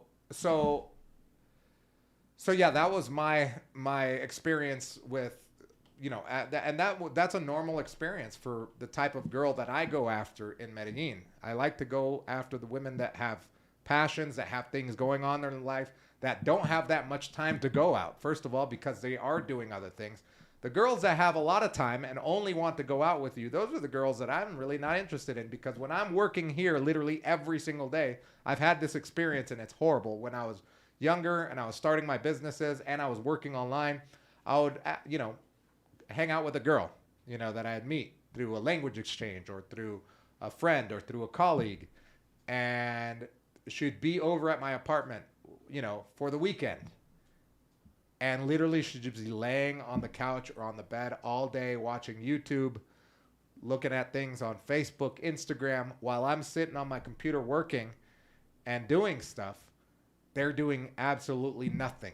And at least go do something, have I guess an extracurricular activity that you're interested in, some sort of passion in life. That was one of the things that was like my number one thing is like when I know there's going to be no compatibility there is if that person that I'm going out with or that I'm seeing or even just sleeping with doesn't have some other motive or motivation in life. I know that that's not going to be a long-term girlfriend. And that's why for many years I had a lot of culitos or F buddies that I would just rotate through because it was just that was our relationship. Going out on a weekend, having a few drinks, dancing. I love to do that. Go out dancing, go see a live music, go to the rock bar where they do live covers, go to the jazz band, go to the salsa club with live music on a Saturday, have a few shots of tequila, come back home, and then Sunday, go walk Ciclovia, and then it was done. All right, goodbye, see you. Sunday, I'm working again. After Ciclovia, take a shower, and I'm working, preparing for Monday, Tuesday, Wednesday, right? Like, that's my life. That's what I like to do for fun. So when girls would come over and, every single weekend, it was just the same thing with them. And they didn't add any additional value to my life. I just knew that this wasn't going to be good for long term. And it happened a lot. All right. So going back to recommendations for meeting people in Medellin. Number one is doing the things you like to do and finding events. MDE community is amazing for that. Number two, sorry, let me open up my notes here because I forgot what number two is. I do have notes, guys. I do take notes for these. I do prepare for this stuff. Where is it? There it is. Okay. So, yeah.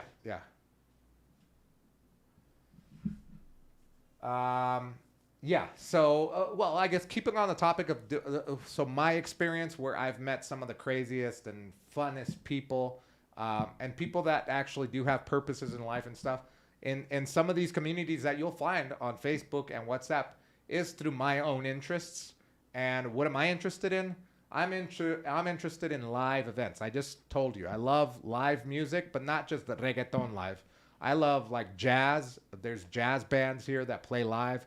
I love the blues. That's the reason I learned how to play the guitar. R.I.P. Stevie Ray Vaughan, Jimi Hendrix, and there are a few live blues events that happen in Medellin.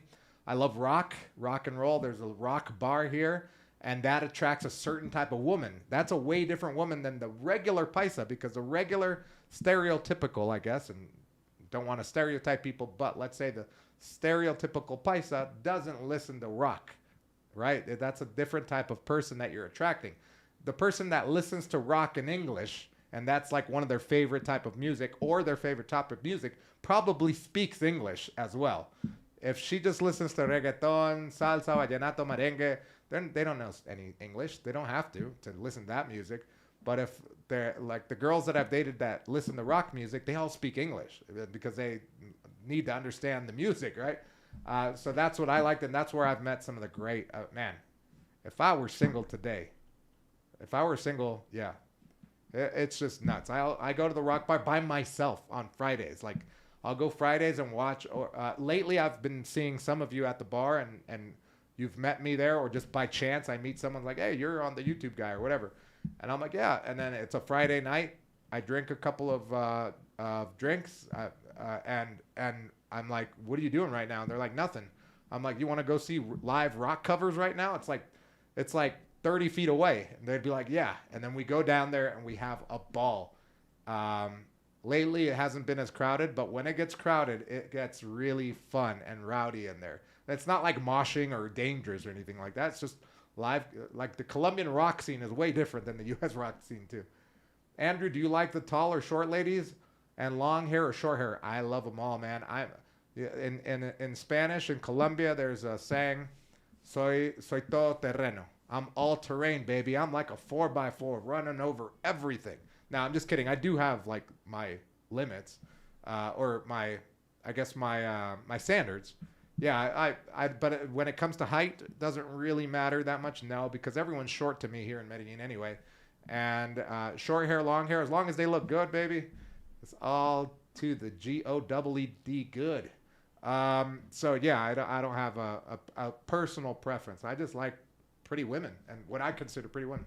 So so yeah, so that's where I've met a lot of great people. I've also met really cool people and long term friends, really, because they become friends. Even if we are F buddies for a time, I still become I'm still friends with them. Like because we still talk and we're still good friends and there's still that good energy. Um, Doing nerd shit. Like I like board games, so I'm part of the board game group. I like to play chess. I'm part of the chess group. Mind you, that it's mostly guys, but the girls I've met there are cool. And the chances of you meeting a beautiful girl at one of those places is very high because Medellin has a lot of beautiful women. I like video games. I go to Comic Con every year, and I don't just go to Comic Con for one day. I go all 3 days like a real nerd. I go there and watch the interviews type stuff. I go in there and do the FIFA tournament. Got 22nd place this year, by the way, out of 200, 22nd place. And I don't even play FIFA anymore, man. I'm still a pro. Let's go. I don't even play FIFA anymore. I play Fortnite now, but I still place 22nd. Um, so yeah, that's been. But see, that's the type of passion that I have, and I'm not scared to show it when I'm there. And if you ain't with it, then you ain't with it. You can go home, type thing. Like it's okay, because I will support you if you have some type of passion and you want me to go with you. I'll go with you. I might not be like, oh, I'll be okay with it. But if it's just for a day, I mean, I don't expect women to come with me for 3 days. But I meet other people there, other women that are into that. It's crazy.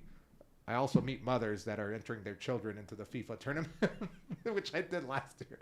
Oh man, life is great. Life is fun. At 43, I'm meeting mothers that are signing their kids up to play the video games that I play. So I don't know. That's either a good thing or a bad thing. I think that might be borderline a bad thing.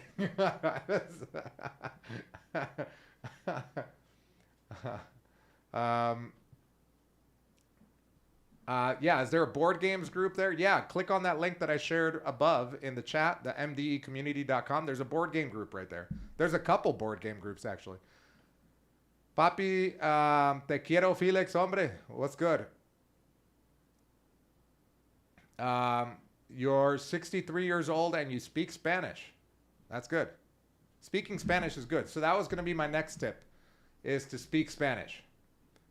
Another good tip for meeting people in Medellin is to speak Spanish. Like if you don't have a good level of Spanish, it's going to be very tough for you out here to meet and create and cultivate these long-lasting relationships, whether they're just friendships or deep and meaningful relationships. Because if you can't communicate, it gets really hard. It gets tough. When there's arguments, the arguments can escalate because of misunderstandings. When you're trying to express something, there could be frustration. So, yeah, that's the tough part, is not knowing Spanish. So that's the number 2 tip, is to learn some Spanish. At the very least, have the translator earbuds, like the device. Don't trust Google Translate. Sucks, man. You don't want to be on a date passing a phone back and forth. I saw that last night. My sister and my cousin are here because they went to Carnival and they're staying in one of my Airbnbs now for like, my sister's gonna be here for like almost a month, but my cousin's gonna be here for a week, and we all went out to dinner last night.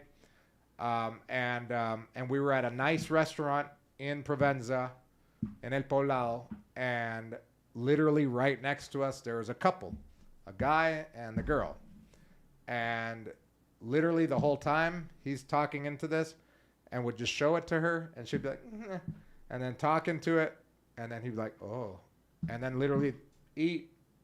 She's looking at her phone doing some other stuff. Like this is a common occurrence in Provenza, by the way. Next time you come to Provenza, look out for that and some of the nice, like the date spots.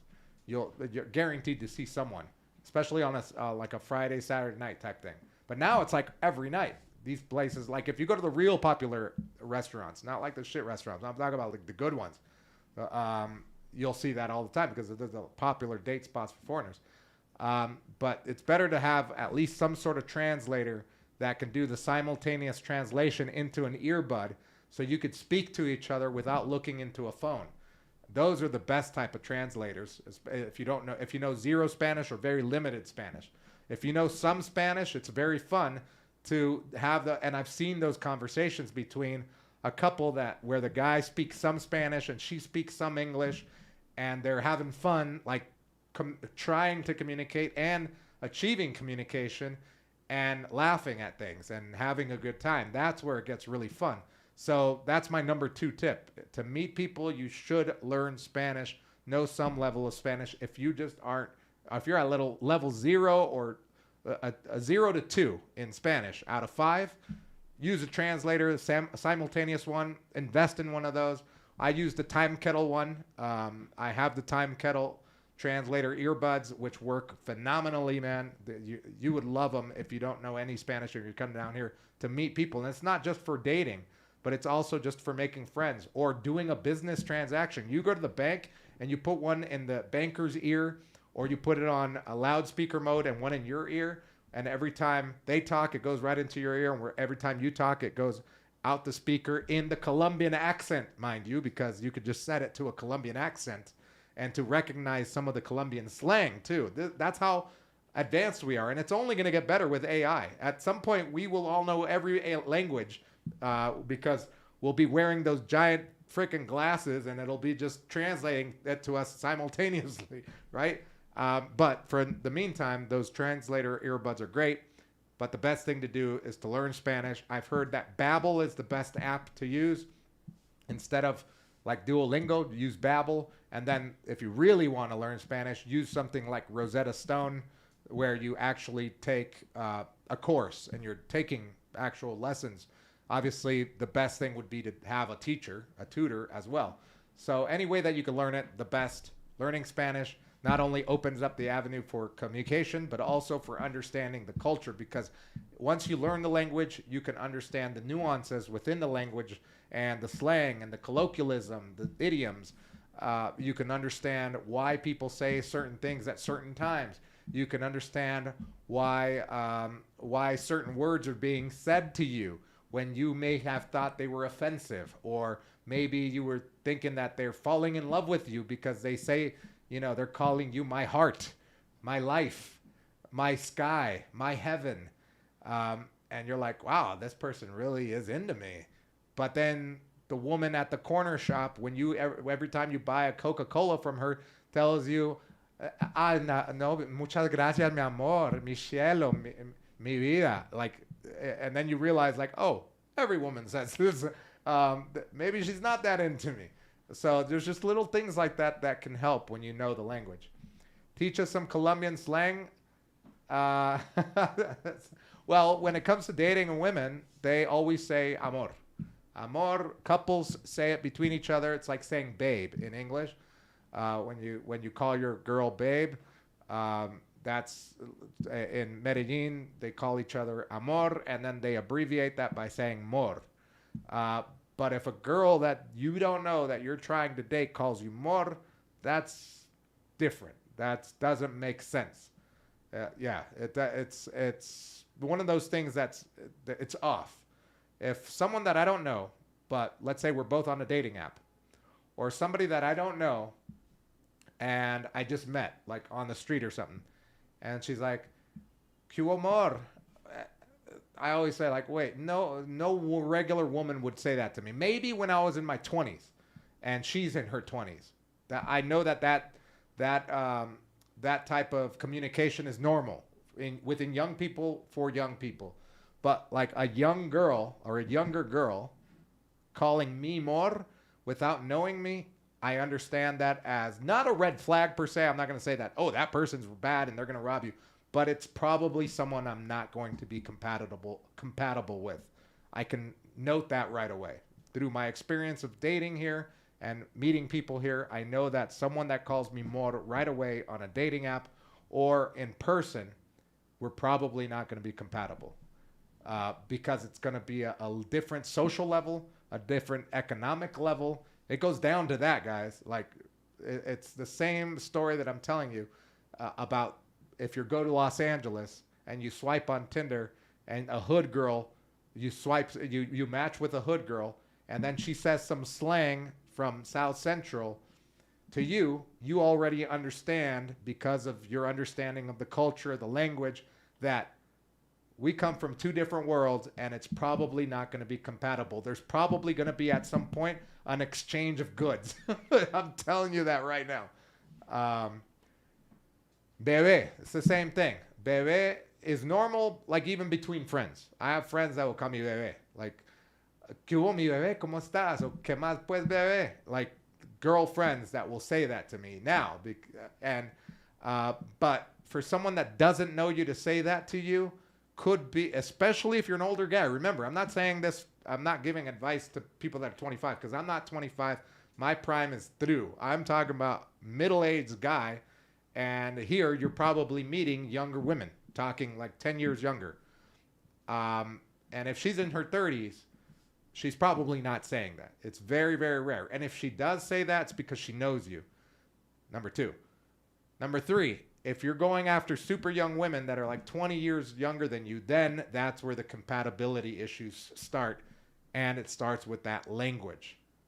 I hope I'm making that clear. It's like the compatibility issues will start, obviously, because of the giant age gap. And there's a slew of reasons why there would be compatibility issues. Number one, because you may not have the same interests, the same energy, the same outlook on life, the same wisdom, of years lived in life, etc.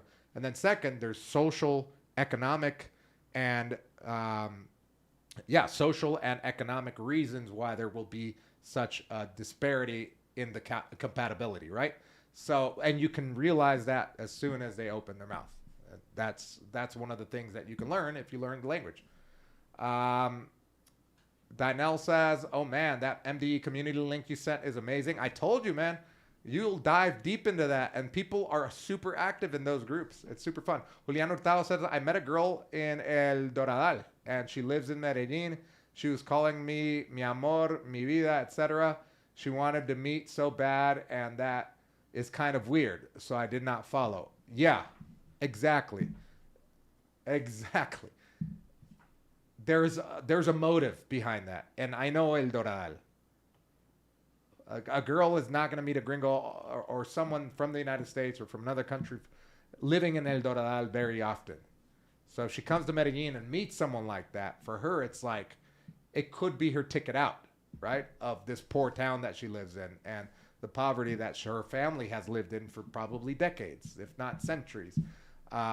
So that's why she might have been eager. It's not because she wants to rob you or anything. It's because she wants you to fall in love, and she might want to fall in love with you too. That could be the primary reason, and that's a completely valid reason. But the point is that I think you did the right thing because it felt weird to you.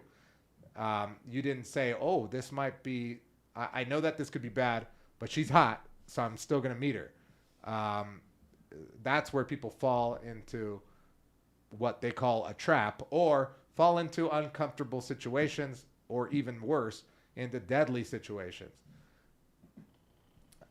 So knowing language is super important to meet people out here. You need that. So that's number two. Number three tip to meeting people and creating and cultivating meaningful relationships in Medellin is to have money. And it's not what you think. It's not what you think. And having money doesn't mean that you're spending money on them. Like I've told you, I've been here for 14 years. I've dated multiple women. I've never had a woman ask me for a cell phone, for a motorcycle, to pay her rent, to do anything for her financially. Because again, I've been able to weed out the red flags of the people that I'm not going to be compatible with, right? I'm not going to date a girl that first of all, doesn't have a job, right? Like, no matter what her social status is, if she's super rich and doesn't have a job, I don't want that. I don't care if she's super rich because she comes from her daddy has farms of coffee and avocado, because I've met a few of them here. If she doesn't have a job, if she doesn't have a means to take care of herself, I don't want to date a woman like that. Number one. So what I mean by having money is that when you have money, you are able to work on yourself more. That's been my experience in my life. So the more money that I've been able to make over time, from working a regular 9 to 5 to starting to as a freelancer and working freelance jobs from my apartment in Medellin, to starting my own digital marketing agency, to now having 4 different businesses. The more money I've made, the more interesting of a person I become, and the more I can work on myself. Because money doesn't buy people, and it doesn't buy happiness, but guess what it does buy? It buys time. Like, if you are able to buy time, that's the only commodity that we have in life that we can't make more of. We can make more money, we can make more friends, we can make more of anything that you want in life. If you like food, you can buy and get more food, right? You can grow food if you wanted to. You could do anything in life but create time. So the more money that you can make in life doing the thing that you love, or pursuing your passions and making money, the more you can work on yourself, and the more time you have to not only work on yourself, to make yourself a better and more interesting person and have a more fulfilling life, because that's my purpose in life, is to learn and to have a fulfilling life. And what fulfills me is do this, to teach you and relate my story to you. That's super fulfilling for me. Imagine if I had a 9 to 5 job and I had to work right now. I wouldn't be able to do this right now. So the more money I've made over time, the more time I have for the things that I love to do and for the people I love. So that's what I mean about having money, which equates to having time. That's the best advice I could get. One of the best advice I could give about cultivating deeper relationships with people out here is having money, because that will mean that you have more time. If you can make money while you're living down here, it'll give you time to live here for 1 year, 2 years, 3 years, and really make some deep connections with people, make good friends, meet amazing women or men or whatever it is that you're into. But the fact of the matter is that you need that time. And in order to have that time, you're going to have money. So if you don't have the money right now, make that your purpose. Don't be making your purpose saving $2,000 so you can come here for 1 month, because that 1 month will end, and then you'll be like, man, the women in Colombia suck. They're all gold diggers, and they don't want to do anything, or they just want money from me. I've heard it all. And then my obvious question to them is always, how much time did you spend in Medellin? And it's always a short time. Michael just got thank you for the gifted membership, Jules. I appreciate it, man. You are the best. Andrew, how's Manila Poblado condo prices this month to buy? Condo prices in Manila, it varies. Again, the inventory is limited, and the apartments are old. So there's not a bunch of new construction in Manila. So like, you're talking about anywhere from 4 million per square meter to 7 million per square meter for the new ones. I only know it by square meter. And because the sizes vary, I'll just put it this way, if you could get a property in Manila for around 4 million pesos per square meter, you've got a pretty good deal. I'll leave it at that. Dynel says, how's your business networking in Medellin? Business networking in Medellin is awesome. I've met so many people. The person that helped me make my digital marketing business go from $2,000 per month to about $100,000 a month. I met in Medellin, Tyler Gillespie. Big shout out to Big Ty.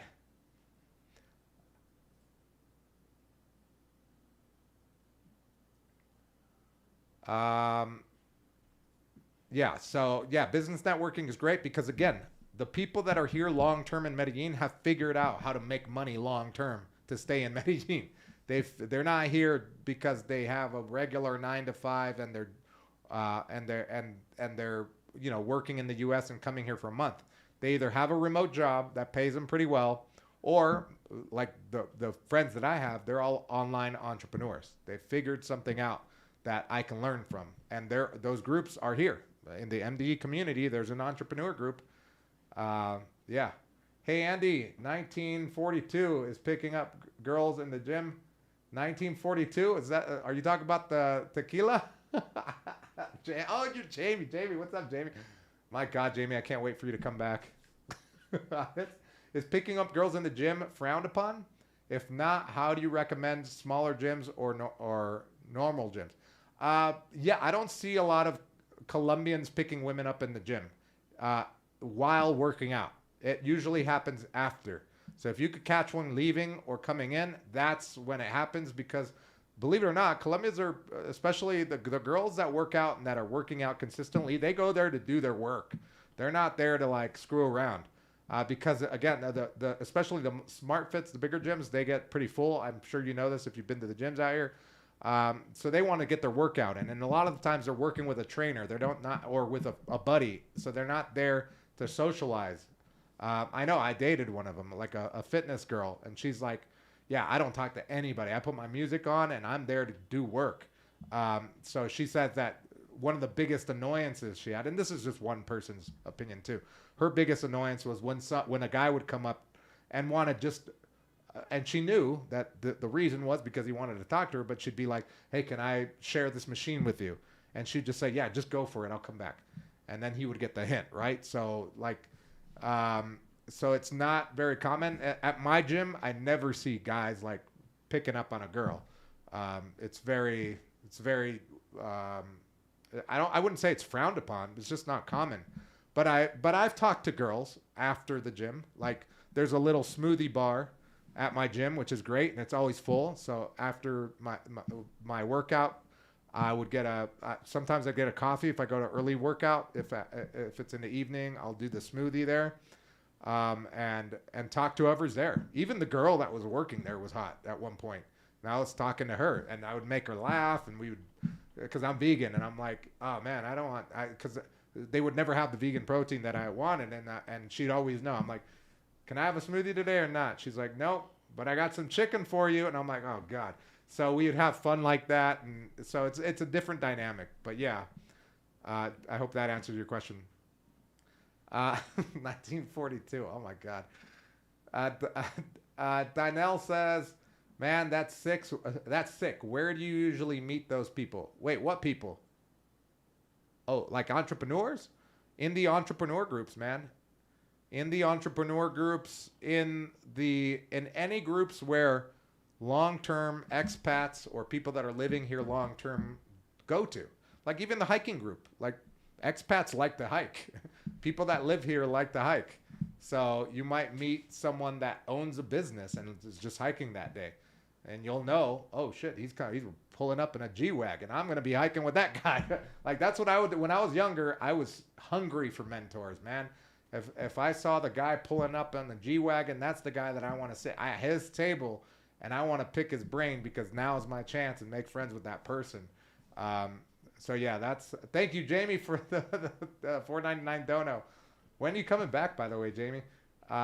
Ray Condor says they spend a short time around Parquilleras only, which annoys me because Medellin is so big that you can find good women there. And that I'm in small towns close by, then complain about gold diggers. Yeah, Ray, we can't. I never worry about guys that say that, Colombia is full of gold diggers. Medellin is full of gold diggers.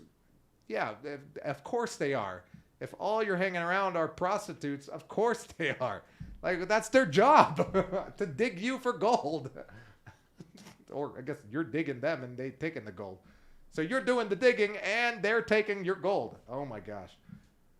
Ray says, oh, by the way, I'm not even from Medellin. My family's from Cali and the small town of Palmira. Palmira. Oh, yeah. I've been meaning to go to Palmira. I love Cali. Cali is so great. I love going to Cali. If I didn't live in Medellin, I would definitely live in Cali.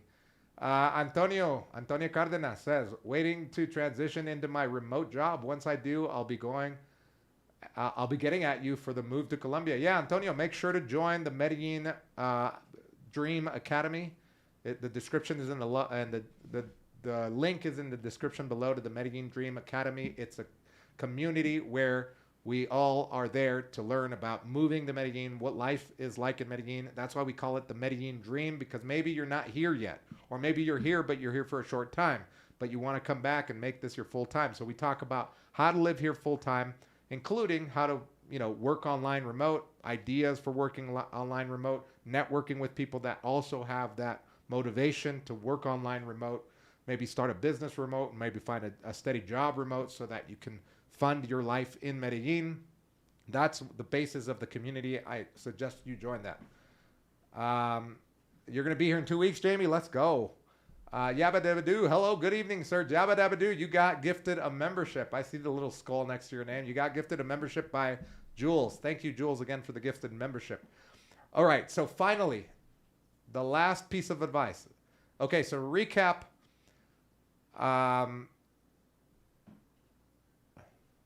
Where is it? Yeah, so to recap, the way to meet people here to make long-lasting relationships in Medellin, number one is to do the things that you like to do and find those groups that are doing them. Number two is to speak Spanish, right? To know some Spanish. If you're going to be living here long-term and meeting people and if you want to cultivate these long-lasting relationships, speak Spanish. Number three is to have money. And it's not so that you can buy people and buy their time. It's so that you can buy yourself time, because when you have money, that means that you have time. And you can't buy any more of that. So the more time that you have to work on yourself, to make yourself a better person, to invest in yourself, to spend time doing the things that you love, whether it's volunteering, hiking, jujitsu, whatever it is, the more people you're going to meet and the more interesting of a person you're going to become, hence making you more desirable, more attractive. And finally, the number one thing to do to meet great, high-quality people in Colombia is something that I've already mentioned, but I want to make it the number one reason or the number one thing that you can do to make yourself desirable to Colombian women. I know all of you want that. Or Colombian men. Is to work on yourself, man. That's my biggest advice to anybody, any friend that's ever come out here and they're like, man, how can I pick up more women? I see you talking to girls all of the time. You're dancing with them. You're making them laugh. You're flirting, etc. How can I do that? And I'm like, if you can't do that right now, no amount of money in the world is going to do it for you. No magic wand is going to do it for you. You have to work on yourself. If you're overweight and you don't like the way you feel, you've got to work on yourself. If you have a self-esteem problem, if your excuse is that, I stress eat, work on yourself. If your excuse is, but I'm naturally an introvert, work on yourself. We're human beings. We're in a society. You can be an introvert to a point, but at some point you have to talk to somebody. At some point, you're going to have to dance with someone. In Colombia, you are, at least. At some point, you're going to have to carry a conversation, ask somebody questions, become interesting by asking them questions. You have to work on this personal development. Some of the ways that I've worked on myself that cost you no money is by acquiring mentors online, people that I watch online. Some of my favorites are, of course, Tony Robbins, Gary Vaynerchuk, Goggins, Tim Ferriss. These are just off the top of my head. I didn't even write them down. I should have written them down because there's a ton. Ali Abdal on YouTube. He's a huge YouTuber making millions of dollars now. Started as a doctor in the UK. He was a medical student in the UK. Started his channel. Now is a multi-millionaire, talking about productivity. But he worked on himself, personal development, productivity development, become a more productive person, become a better person, become a more learned person, better educated person, learn different languages. Don't just learn Spanish. I speak French and a little bit of Portuguese. My goal this year is to learn Portuguese. I learned French 8 years ago on my own here in Medellin for free, mind you. Everything is on the internet for free, by the way. So there's no excuse for you if you are feeling down or feeling short-handed, whether it comes to your personality or your physical appearance. There's no excuse in this day and age, because we have everything at our fingertips for the cost of what your internet costs. Because if you have internet, you have the world at your fingertips, and that is the way to make all of these changes in your life that will attract that person that's going to be compatible with you. I continuously do it. I do it every single day. I'm reading, I'm listening to a podcast, I'm watching YouTube videos, I'm working on my business, etc. That's my number one tip for people that want to come down here and meet beautiful women that are going to be great for long-term relationships, is to work on yourself and ask yourself, am I good enough? Am I compatible enough to be with my ideal woman? Like, what is if that's your ideal woman, would you be compatible? If she met you right now, would she be like, wow, tell me more? Or would she be like, I'm not very interested, sorry? What would be the answer to that question? Not saying good enough in a bad way. I'm saying good enough for your standards. Are you good enough to your standards? Don't compare yourself to somebody else's good enough, because that doesn't matter. It's never mattered to me. I don't care what other people think. I just know that I want to become a better person.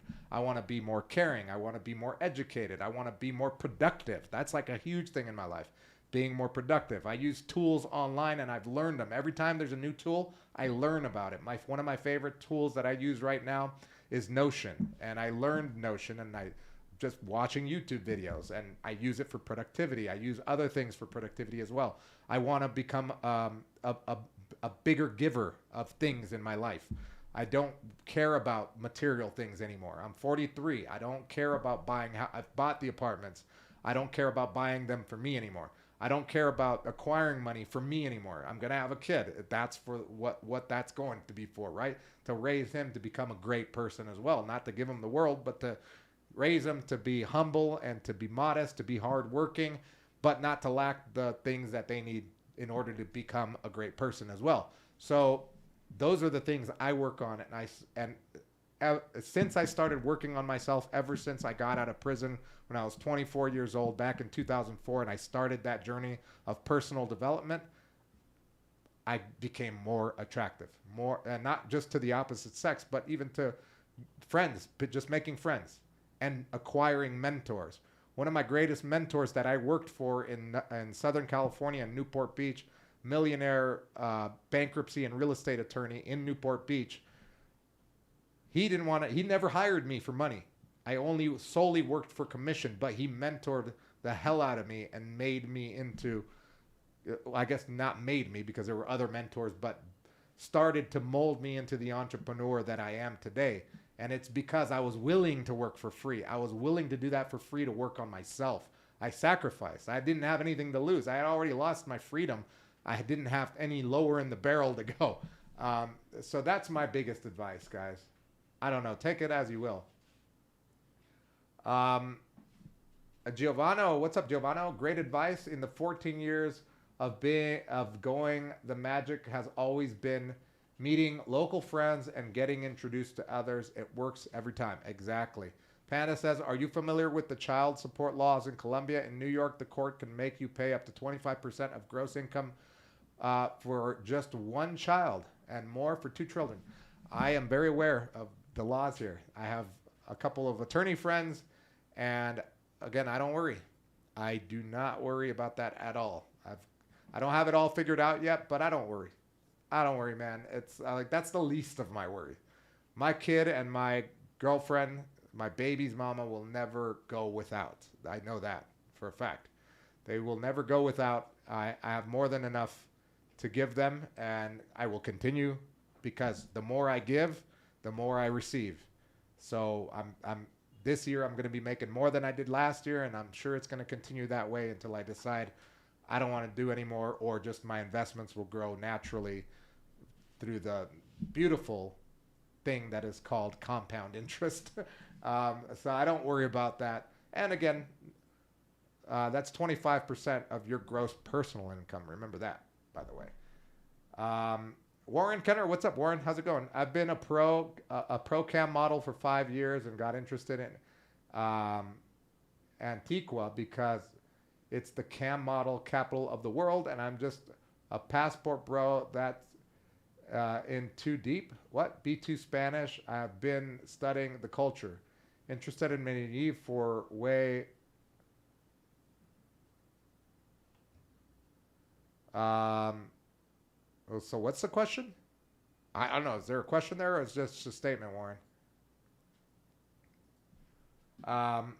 But yeah, if you're a B2 in Spanish, you should be pretty good.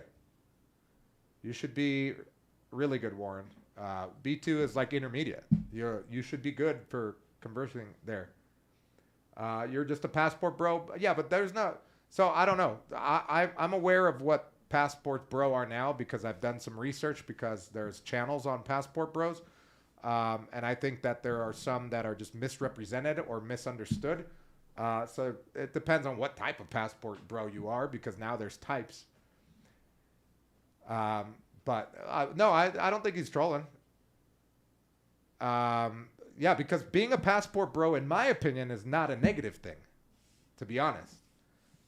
Being a passport bro is not a negative thing because if you're leaving your country and visiting another country to seek a long-term relationship, a meaningful relationship, because that's my understanding of what a passport bro is. That's not a negative thing. And you're learning Spanish because you want to learn the language and the culture because you want to make deeper relationships. That's a great. I fully support that, right? But then sometimes people confuse passport bros, or not confused, because some people call themselves passport bros when they really just are WHORE mongers, right? I can't say that word because, again, my video will get flagged. But some of them are just the mongers. That we'll just call them the WMs. The WMs that label themselves as passport bros, so it taints that world of the passport bro movement or whatever it is that's happening there. But in reality, it's not a terrible thing, in my opinion. I'm like, you want to come to my country because you want to seek a meaningful relationship with someone, maybe live here long term, have children, pay taxes, start a business, hire locals, influence the economy, learn the language, bring some of your culture here to enrich the culture. How is that a bad thing? Right? That's a good thing, in my opinion. Granted that that's my view, or that's my understanding of what the passport bros are. And I know that there's a negative connotation too, because they're like against the Western woman or whatever. Whatever the case is, whatever their opinions aren't mine opinions, my opinions. It's what they do here that really matters to me as a Colombian. And the way I see it, they're coming down here to meet someone and form a meaningful relationship and be positive, a positive contributor to society. That's completely fine. That's great. I fully support that part.